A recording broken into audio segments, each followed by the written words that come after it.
السلام علیکم۔ بندے ہم سب اللہ کے ہیں اور مانگتے ہم اللہ سے ہیں، یقین بھی ہمارا یہ ہے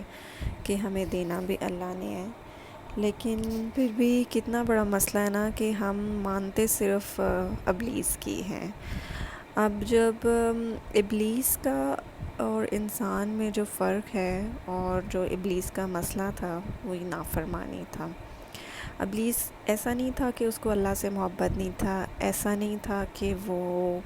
نیک نہیں تھا۔ ابلیس ایک جن تھا، لیکن اپنے رائچس جو اس کے تھے اعمال یا عمل، اس کی وجہ سے وہ فرشتوں کے ساتھ اللہ تعالیٰ نے اس کو اس کا درجہ جو سا تھا فرشتوں کے ساتھ تھا، اور اس نے انکار کس سے کیا تھا؟ صرف ایک سجدے سے، اور سجدے سے انکار کرنے کی وجہ بھی جو تھی وہ ایک غرور تھا اور نافرمانی تھی، اور اس نے وعدہ کیا تھا کہ میں قیامت تک اللہ کے بندوں کو گمراہ کروں گا، اور جو اس کا سب سے آسان ٹاسک ہم اس کے لیے جو سب سے آسان چیز کرتے ہیں وہ سجدے سے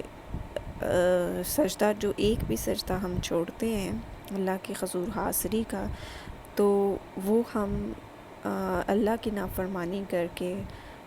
شیطان کی فرما برداری کر کے اس کو فالو کر رہے ہیں۔ صرف ایک سجدہ جو ہے، اگر انسان اس کو سمجھ لے کہ یہ جو نمازیں آج کل یوتھ کے لیے سب سے مشکل کام ہے نماز پڑھنا، اور قرآن پاک میں اللہ تعالیٰ نے فرمایا ہے کہ نماز بوجھ نہیں ہے مگر صالحین کے لیے،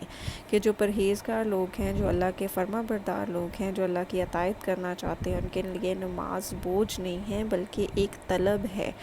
ایک ان کی خواہش ہے۔ ایک جب ان کو دن میں اذان کی آواز سنتی ہے، رب کی کال آتی ہے، تو وہ فوراً اس کی طرف پلٹتے ہیں کامیابی پانے کے لیے اور فلاح پانے کے لیے، جنت پانے کے لیے، کیونکہ وہی ان کی